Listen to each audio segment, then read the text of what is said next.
and we're here and there about how we have come to experience and read about a lot of violence, but the cases are increasing, the awareness is increasing, and yeah. So Joyce, you're saying the awareness is increasing, but the cases are also increasing. Where's the problem? The problem is, I think the root cause is not dealt with directly as it should have been. Mm-hmm. Yes, and of course the system fails us once every other, I mean not once, but almost every time. Yeah. Mm-hmm. Yeah. Victor, what do you think? Why is there an increase despite the awareness that we are creating? I think we need to look at the legal protections in both genders, especially the women, because we've seen many cases whereby women have been violated, and probably they don't know where to report these cases. Probably most of the young people don't know where to report these cases. Vijana wajui hata kama kwa police station kuna GBV desk.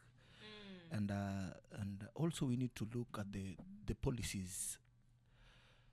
Kama ziko tuziangalie na tuzireview, alafu tuweke zile zenye at least zinaweza kuleta protection, like we need to have these hotline numbers, the free toll numbers, yenye mtu yote akiwa na shida yoyote at least they can call, na isiwe kama ile polisi.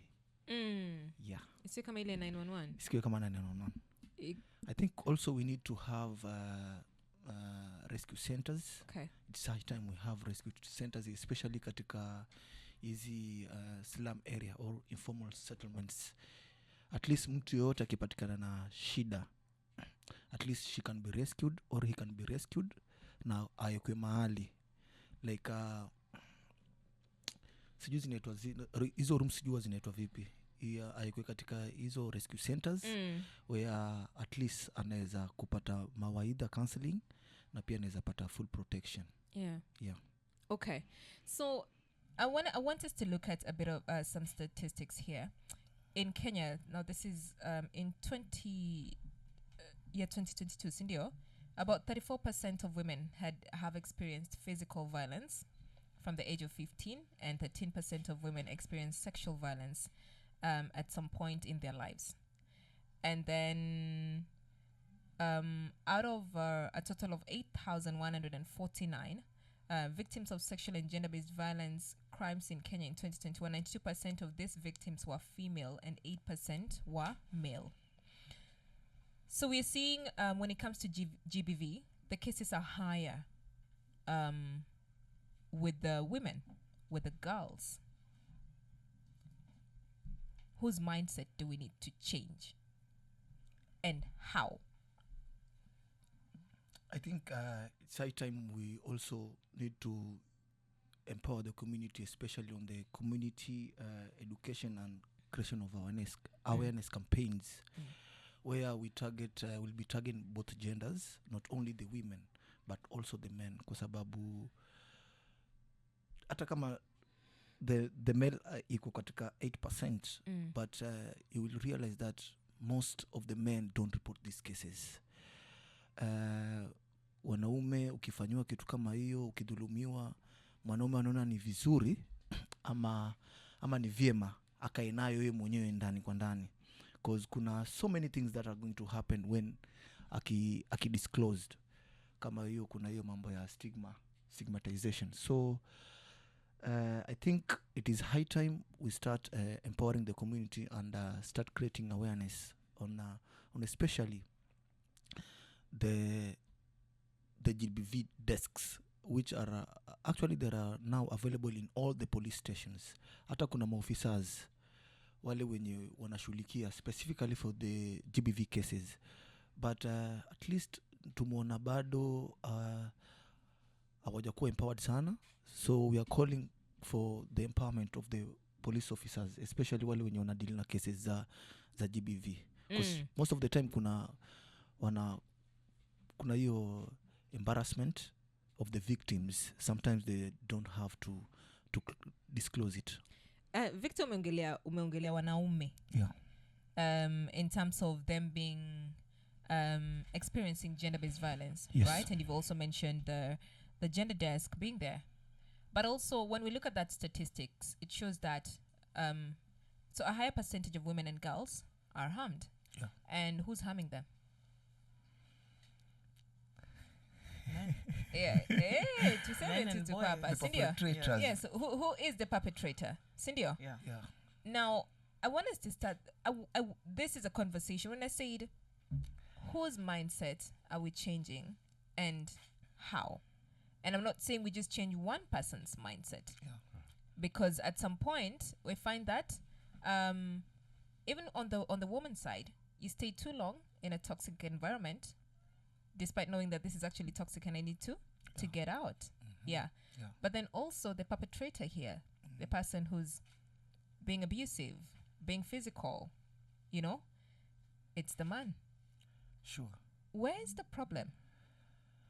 The problem is I think bado tunaenda pale kwa creation of awareness and the most important thing is start involving men in these issues of GBV. Okay. Isikue kama ni GBV ni historia wanawake kupigwa peke yake. So venye kwa nimesema hata wanaume wanapigwa. So it's high time we start involving men in these issues, especially for the GBV and femicide issues. Joyce, on the same? Yes, men need and have to be involved in these conversations. It does not necessarily have to be we are all in the same room, because most of the time you find that when both genders are placed in the same room, the women shrink, right? They don't want to talk about it. They don't want to expose what they've gone through, and you find that it's the men talking. And you know how when there's a power inequality, it manifests itself in a lot of ways. So you find that women, they will shrink, and their issue will not be heard or will not manifest at the end of the session or at the end of the conference, whichever space they might be in. So men can be involved on a different platform and women on a different platform, and we find solutions and maybe come together at the end of it all. Doesn't necessarily have to be in the same spot because of shrinking of voices and all. And also this has to be done from a very young age, because we've seen even boys in high school, they harm girls, they harm their classmates because maybe they have rejected them, or they harm their sisters at home because of societal standards based on that have been put on girls from a very young age.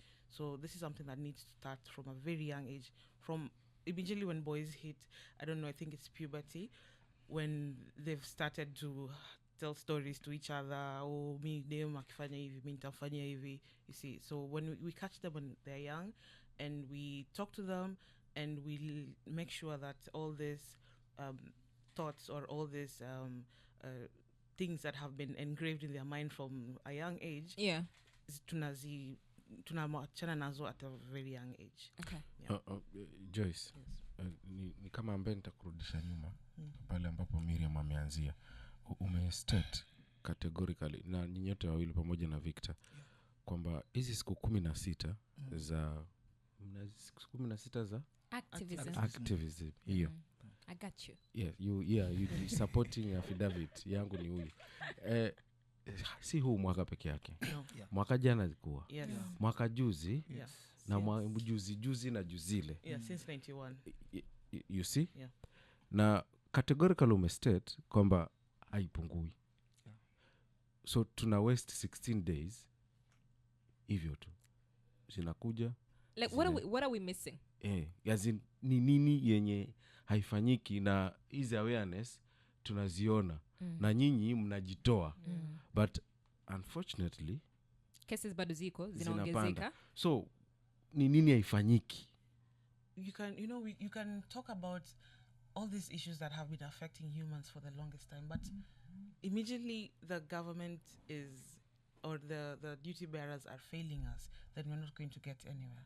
Because everybody knows there's violence, everyone on this earth, but the point where people cannot report it, or when they report it nothing is happening, or when they report it the perpetrators actually just get away with it, then you see the violence itself will continue, because people will know there's nothing that's going to be done. I can slap you right now and maybe I'll sleep in cell for in cell for like 1 day, and that's it. So when we see that, even in the powerful people, somebody shoots somebody else, we see that, we catch that on camera, but they're still walking around with the rest of us free. So those are the numbers. Those are the numbers that keep on piling up, and that is what is giving a lot of perpetrators strength, nguvu ya kuendelea kufanya hizo ukatili, hizo the violent acts. It does not necessarily have to be physical. It can also be verbal and going online and threatening people. People continue to do that because the consequences are not as dire as they need to be.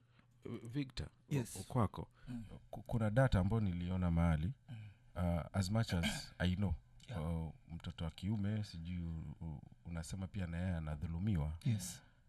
Lakini sehemu kubwa ambao kwamba wanadhulumiwa ni watoto wa kike, na ambao wanaongoza ni husbands, ni mwanamume, si mwanamume, mume.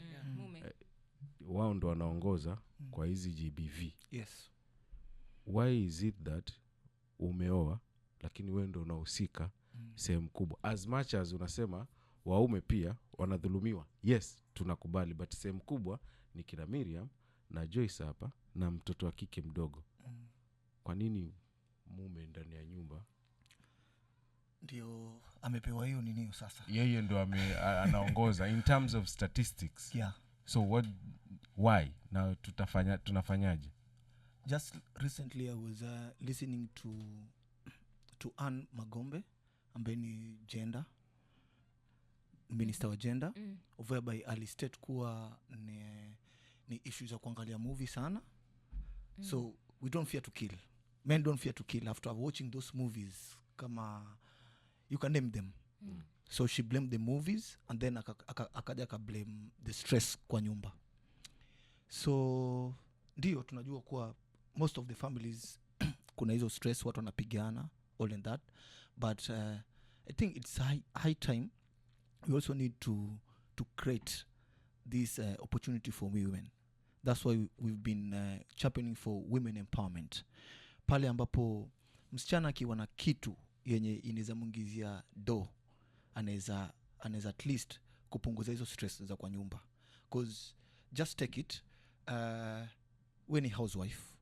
We ni housewife. Yeah. Bwanako ndio anakuprovide like everything. So you don't expect buda ama bwanako amechoka, ametoka na stress zake huko nje, then akuje kwa nyumba, then we mwanamke wewe pia umpatie stress. Automatically he is going to beat you up. But if we have that woman being empowered na awe na kabiashara kake kadogo, awe self independent, at least tunaweza kufanya nini, tunaweza kupunguza kidogo. So that's why we are championing for there are limited opportunities for women. We need to have more opportunity coming up to women. Wasichana wajizoee kuwa independent, whereby kama ni biashara, they know how to kusuka nywele, they know how to make cakes, they know how to feed themselves. Victor, yes. When you're saying that, niko na mume, sina kazi, niko pale nyumbani, he's providing, he's doing ABCD, and then he comes home, and nampatia stress, naenda na provide. Yes. Automatically atanipiga. Automatically afai kuniguza. That's the law. So when we say, because when you're angry, and that's why I kept on asking, what do we change? When you come home and your wife has pissed you off, does the reaction have to be violence? That is what we're trying to figure out. That's what we're trying to demystify, because then you cannot just resort to violence all the time. Ungi hapa nikasirishe Salim coffee. Nifanye nini teke. Why? Misi binadamu. That's why we are campaigning for at least kuwe na hizi free toll numbers. Where forget you the can free toll numbers. Yeah. Forget the free toll numbers. What conversation should we have with the man? Well, the conversation we should be having is, you do not own anybody. Yeah. This is somebody who is their own person. A woman is somebody you've married, for example, in a marriage setting. This is somebody you're helping each other to raise a family or to build something at the end of it all. So this is your helper. You are also their helper, equal terms, yeah. But now, sasa society and quote unquote traditions rather, whereas nasema somebody is the somebody is inaitwa nini ni kama ako chini ya mwenzake, which doesn't which actually causes more harm than people think, because we feel like if somebody is submissive, then they should be obeying everything, and once they move out kidogo tu songa out of the norm kidogo tu, then we have been accustomed to violence. Even tukiwa watoto tulikuwa tunaona mtu amechapwa sababu amefanya mambo madogo. And even when we talk about empowering them, you find that a lot of men have been insecure even in the past. Our woman gets a little bit of salary raise, and instead of being happy, I'm always like, if somebody is bringing more money, I should be happy. I mean, they're Shouldn't contributing. be an issue. They're contributing to the household. Yeah, they're contributing to. Like this is one bill this is one bill that can be taken care of. This is less stress for me. But why is it causing so much insecurity to the point that tunaanza kuvurugana kwa nyumba, tunaanza kukosana kidogo makofi, kusukumana kwa nyumba, and then vinyewe inaanza tu pole until at the end somebody gets extremely hurt. Even a woman making more money, which is what Joyce has just said. You've talked about empower the woman, right, Victor? And so if I have my own, I'm able to take care of myself. And if I see that this person is bringing violence tendencies, unaona, if I have my own, I can pack up and go because I can stand on my 2 feet, right? Lakini sasa unapata wengine Salim unanisikia vizuri, I will pack and go. Anyway, lakini unasikia kuna watu wengine when I have my own and I've decided I'm going to stay with you, Victor. Hiyo yangu inakufanya sasa unataka kunidhulumu, ndio feel ni kama you're in charge. Ndio feel ni kama wewe ni mwanamme. Let's talk to somebody. 0700917917. Good morning. Hello, good morning. Habari ya asubuhi. Nzuri, unaongea na Hello? Hello? Yes, tunakusikia. Unaongea na Erin. Maureen, can you Okay. Erin, Yes. from Taipataveta. Nilikuwa naomba namba ya Miriam. Number ya? Miriam. Oh, darling, I'm here. Namba yangu ni hapa. Wewe. Nitakupigia simu, sawa? Nitakupigia simu. Niko na namba yako, nitakupigia simu, sawa? Haya. Nilikuwa nikisikiza ukiongea, so life yangu kwa ngumu sana.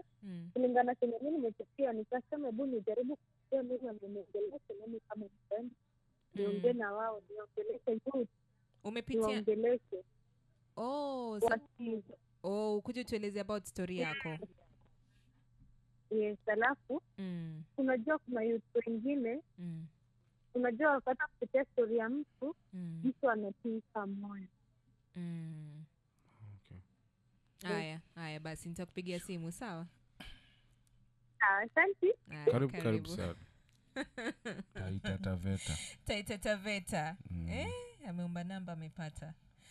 But it's a conundrum. So I want us to hold it there. When we get back, we have the conversation from, yes, you've said empower the woman, but the woman is empowered. She's making money. Salim cannot sit at ease on his chair. He's moving left, right, center because of that word. But once I'm empowered, na uone natengeneza pesa and I can support us. Mbona sasa hii pesa yangu pia inafanya unataka kunieka chini? We're talking about 16 days of activism that started on the 25th. On the 25th of November, it's going on all the way to 10th. And I want to share a story. A friend of mine, I think a few years back, we can date it back to around 6 years back, okay? So there was a situation with a girlfriend, and this friend hit the girlfriend. And me and our tunajua, two of them. So I called the guy aside and I said, hey, why would you do that? And he said, but then what he said, it didn't throw me off, but I saw things in a different perspective. He said growing up, alikuwa naona the dad akipiga mamake. Unaona?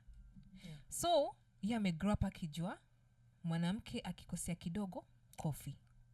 Akifanya nini mpige teke. Afanya nini mfukuze nje mfungie. Yeah, so he says that's what I saw my dad do and I thought it was normal. Yeah.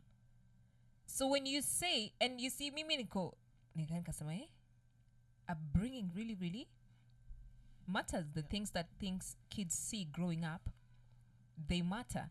So you said something, Joyce, and said how we raise our kids is really important. Yes. And when we are changing the conversation, my question is, what conversation should we have? Because this is a generation, mtasha kwa mkubwa, mtu kama Salim, amezoea. Cool. As an example, mtu kama Salim, for example, amezoea kupiga watu teke. Na bare. So niziko sawa. Huyo mfano yako. Kama amezoea kufanya vitu kama hizo, si ndio? Sure. All his life he's done that. Anajua hivyo.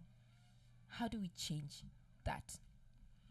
Well, I've been reading a few books here and there on violence and how women should learn to love themselves after all that we've gone through from a very young age, after we've been told we should behave like this in order to avoid to be violated, in order to avoid the anger from our fathers and other men outside. And what most of these books, or if not, or all of them, are pointing out that from a young age, boys have been told, this world is yours, conquer it. All that is female is yours. All that is female and is in your household is for you to do as you please with them. And they should follow you because you are their head. All this belongs to you. So I remember before we went on a break, we were talking about how a man has gone, is at work and maybe has had stress, and he comes home and something is not right and starts hitting the wife. Yeah. And you wonder, why didn't you hit your male workmate at work? Yes. Right? It's because anajua pale akimwaga unga hata kuwa na maana hapa. Let's face it. Yeah. We men are loved for what they have. Yeah. If they don't have it, then nobody's even going to look their way. Yep. So you're not going to hit your male worker, your male boss, or even your female worker at work, because when you do that, you're going to have you're going to lose consequences. something. So you bottle up that anger and you come and bring it in the house where there's not going to be consequences. And you hit your kids, you hit your wife, and you get away with it. Yes, you get away with it. Unasambaratisha nyumba mzima, majirani will not say anything to you because you have power after all in that house. You have control over them. And when you speak about finances, why is it that when the woman is earning more money, then suddenly it's so unsettling to be the house, it's so uncomfortable? It's because of control. The issue here boils down to control. I want you to have less money so that anytime I hurt you, you do not have the finances to leave, to walk out. You do not have a rainy day fund. You do not have the finances to have a rainy day fund for when things go wrong, you can go and... You can pack up your things and leave. So I want you to have less money so that every time you can depend on me. And when you depend on me, there's a lot of room for me to abuse you. Because you know very well, I need to be, obedient, or else I will not get that 100 bob for sanitary towels. I will not get that money for food. I will not eat well. And my kids are not going to do this or this or this. So it's usually just for control issues, for control purposes. Unless obey me, and this is how it's going to work. Because I've been told from a young age, you belong to me. So these are conversations we need to have from a very young age. Nobody belongs to you. Everybody belongs to themselves. Their body, how they think, their properties are for them. They're not for you. And you're not entitled to anything that is theirs unless they give you that consent, that permission. Even in the house when you're married, you're not entitled to your wife's body. And it's really unsettling. Underline. Yeah, it's really unsettling how I can't remember which country it is, but it's recently that this country declared marital rape a thing, and I'm like, marital rape has always been a thing. It is a thing? Yeah. Does the policymakers have to be involved so that they declare, do not rape your wife? Because a lot of people don't know that it exists. A lot of people, when you're married, and I'm not married, so these are stories I've had. So I'll just say, yeah. Mbona shtuka nini? Jamani.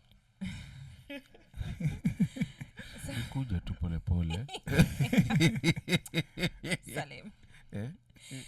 You know, I've heard people say that I wasn't ready. I didn't feel like I had a long day. I'm tired. I'm exhausted.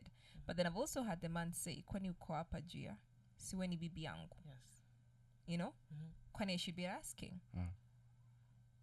And it happens when you listen to the married folks. They will tell you a lot that's happening in their bedrooms. Yeah. And brings me to the point, Sema, my body, si yako, you don't own me. But then these are conversations that we need to have because we are unlearning.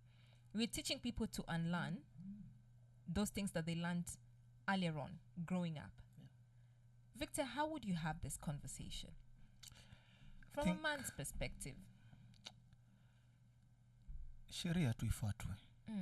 The law, kwa sababu sheria ziko na tunavyojua atupendi sana kufuata sheria, but the laws are there. Utapata hata ikiripotiwa kwa polisi inaenda hivyo hivyo. Kuna some cases za GBV zinamalizwa chini ya mti. Huyu ni mtu anatoka familia fulani ama ni wana pesa zaidi ya hii. So ni lazima tu strengthen these laws, na especially wanaume wakawa wakijua ukiguza msichana, these are the penalties. And they really need to be effective na zifuatiliziwe. Ndio ule mtu next time akiona ajue kweli ni kitu yenye ko serious. So here is my story. Yes. Kulikuwa na msichana alikuwa na issue tu domestic violence. Alipigwa na bwanake, akakuja kwa ofisi tukamsaidia. So sisi watu tunafanya referral, tunamchukua because we don't deal with the issues za GBV. But tumepatana na Shofco, at least tukipata survivors ama victims, that's where we refer them. So the lady alimshtaki bwanake, akaenda akaekwa Miginani police station. Na alipigwa vibaya, akaumizwa kabisa totally kabisa. Tena utapata the lady tena ndiye akaenda kumtetea tena the husband. Kumtoa ndani, au ni bwanangu amjuma alipenye tulitoana. Unaona? So unapata hapo kuna gap ya information. But if you have this information kwa public, kwa ukifanya hivi na hivi na hivi, these are the consequences. At least now people will start following the law. Sababu watu wanafanyaga vitu kwa sababu wanajua hakuna sheria. So huyu msichana ndilienda kumtetea. Alimtetea, alisema huyu ni bwanangu bwana, unajua mahali penye tumetoana. Huyu ni bwanangu, tuko naye na watu wawili, na totally aliumizwa mpaka the family now. Familia yao ilikuja sasa. Wakamshika bwana, wakamweka police station. Jamaa akadisappear. Na pia kuna corruption hapa katikati. Sababu ile polisi mwenye alimshika huyo nanio ndiye alimuita ule bibi. Because the familia ya bwana walikuwa na pesa. Muite bibi tumalizane. So the wife was called, na tayari pesa iko juu ya meza. Polisi akasema malizane. Kwa kamalizana. Polisi ndio anasema malizane. Malizaneni kama familia. So unaona, ikabidi sasa babake Brian usiwahi nipiga tena namna hii sijui nini. Paka sister yake huyo dem akashtuka. Akasema wewe ndio umetupigia simu unasema unaulio kwa nyumba. Nimeacha kazi, nimetoka mahali nimekuja kukusaidia. So inaonekana tena mimi ndio mbaya. Yeah. So I think we see where the problem now comes from.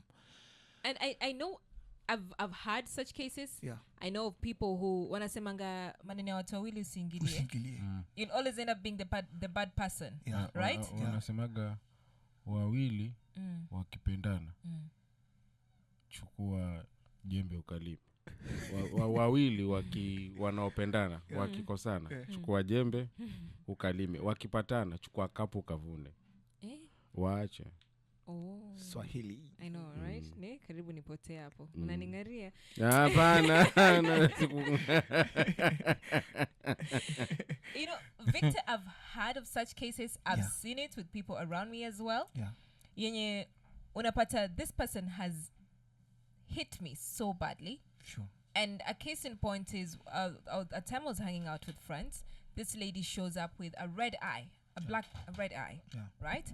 Yani unaona alipigwa. So kingelei macho yake ingine, it's completely red.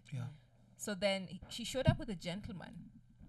And I'm with my friends. And then I say, if you don't mind me asking, because I didn't know her, if you don't mind me asking, what happened to your eye? And she just said, he hit me.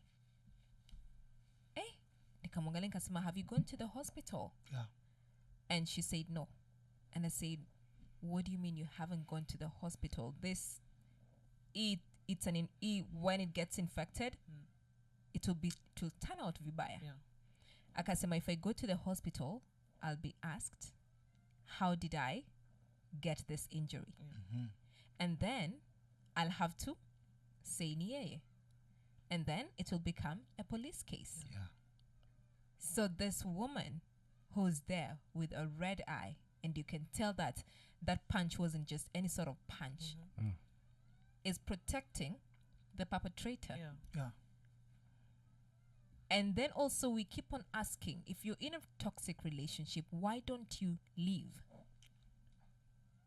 And they never leave. We don't leave. And what we say is, we hujui, huelewi, utaelewa when you're in that situation. Mimi nishaona mmoja anasema wewe hujui ninachopata pale. Anapigwa. So why? Why are we protecting the perpetrators? Well, perpetrators are usually protected because of a lot of even me, the person who's harming you. Why are you protecting this person? What kind of a relationship is that? Because just like Salima said, kuna watu wanapata, anaweza pigwa alafu the next day ameletewa flowers, love bombing. This is somebody who knows really how to make you get interested in whatever they have, even if they're harming you. So somebody has been beaten up to a pulp. Alafu jioni amekuja kuchukuliwa, amekiwa dress hapo with new shoes for flowers. WD ndio imekuja kumchukua. Yes, and then there's like this bouquet of flowers with thousands of shillings in it. Love bombing, this person knows to keep you interested, but at the same time, like they know that they can harm you, but then you always come back. So it's a cycle of whatever. And you can post on Twitter or Instagram of how cute your relationship is, or you can show off to your family that you know how to keep a man, because if you don't know how to keep a man, then you're not really a good woman according to societal standards. So you need to be a good woman, be a good girl, and don't run away from your husband or boyfriend, or don't report him, don't bring him any trouble. Just just be a good girl, be submissive, be nice, and take all the abuse, because your grandmother also took all the abuse, but that was my grandmother. This is me now. So and there's also self-esteem issues, because let's not blame it all on you they're gaining something. Pia kuna your self-esteem issues, which sometimes the perpetrator has really ruined it to the point that you can't see yourself moving on without him. To the point you feel like life is nothing without him, because this is somebody who has learned you. Amesoma akili yako. Huyu ni mtu ambaye ni master kwa kwa psychological torture. And another aspect of abuse that we do not really talk much about is the emotional abuse, which really happens, and it is really detrimental to somebody's emotional state at the end of it all, because women suffer to the point that somebody is sleeping and doesn't wake up, and she died peacefully in her sleep. But ukichunguza vizuri, she was stressed to the point that she just doesn't want to do this anymore, so she lets go because it's too much. I'm not going to live for the optics so that other people can see that I'm doing well, but I'm really abused in this union. I'm really nimegandamizwa to the point I don't have family, I don't have friends around me because I have been isolated. Abusers really know how to isolate you from your family and friends so that they can abuse you and you have no support. and you don't have somebody to tell you leave. You don't have somebody to tell you go to the police, and yeah. Wow. That's sad. Okay, kuna sijui hii nitaisema tu kwa kifupi. Hii content creation. Yes. I saw a video yenye inasema jamaa alikuwa anapiga bibi yake. Jamaa mwingine akamwambia, dawa ya mke mjeuri muongeze mke mwingine. Huyo mke akasema, nyo mume wangu endelea kunipiga, nenda zako huko. That's content yenye iko huko mtaani. Oh, Sure. this is a conversation that atitamaliza. That's why it's ongoing, and of course we'll keep on having this conversation. And Victor, you have a Twitter storm going on. Yes. Wanna share about that? Actually tutafanya leo Twitter storm yetu ambayo basically we'll be discussing on how to end or decrease femicide issues na decrease pia issues GBV, probably against women, because kutokana na statistics tumeona ni almost 98, so we'll be focusing more on women, and the Twitter storm will be happening tonight, starting from 8 to 10 PM, sorry. Yeah, so 8 to 10, site ni gani? Site ni X ambayo tutatumia host wetu ni Keoti Sonko. Alpha and Omega will be co-hosting alongside Gadi. So waende page ya Alpha and Omega to get the full na pia tuko na guest ambayo tuko na Christine TK from Amkeni, atakuwa ana represent CSOs, and then kuna Moses Machipisa from Zimbabwe, and then tuko na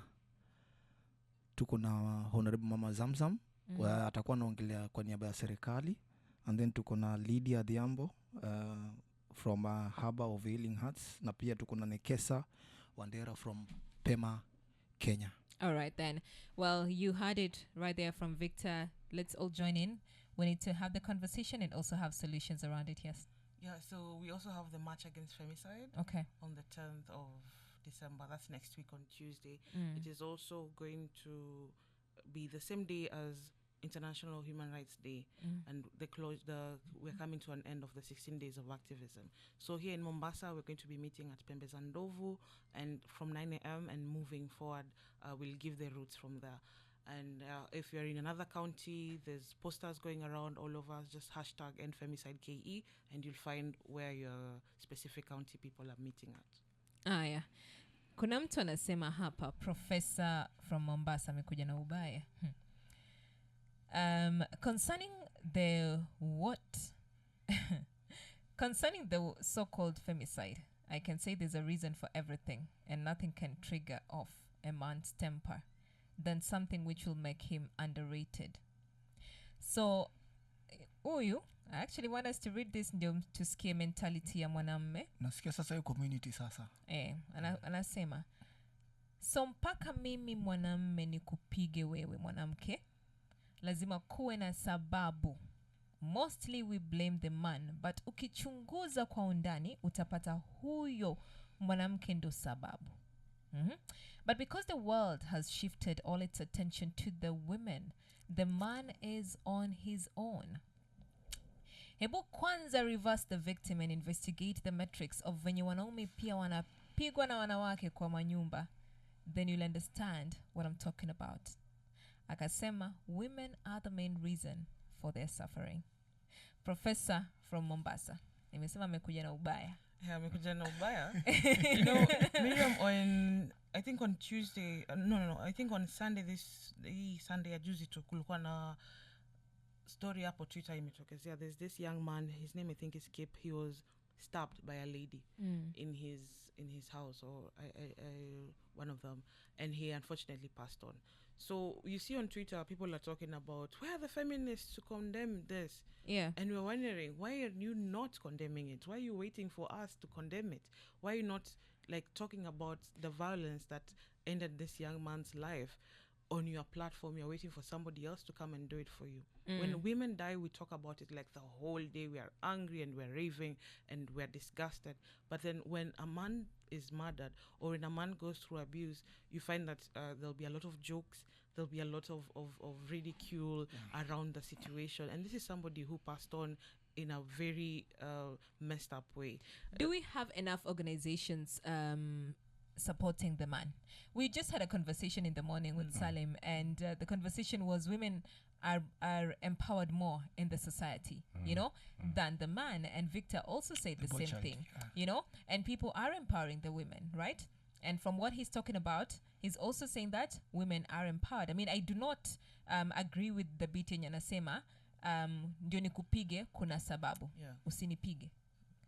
Do not lift your hand. When I piss you off, walk away. When you're angry, walk away, go breathe and come back, and then let's have a conversation. But he's mentioned something there that says the world has shifted. Unaona, ni kama mwanamke. It's like women are more empowered. The treasure, says. You know, are there organizations? So we have people coming up and saying, let's empower the woman, let's support the woman, let's teach the woman hivi, go hustle, you know, have your money, which is what you talked about, right?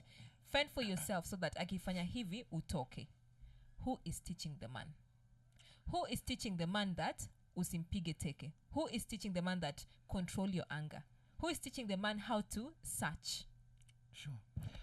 I think hata tulivyoanza campaign kuhusiana stories za family planning, we were not involving the men at first. Wanaelewa Mariam? Because wewe ulikuwa unaenda usi, unachukua jab zako, unachukua dawa zako bila kuja kuniambia. So men walichukulia hiyo kitu kama they have been wamekuwa sideline sana. So we came up with how can we involve the men in this conversation. Hapo peke yake.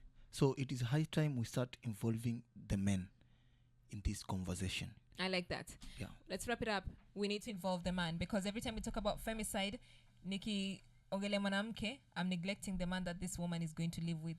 Yeah. So the conversation should be, how do we involve the man, and also how do we also just empower this young man? Yeah.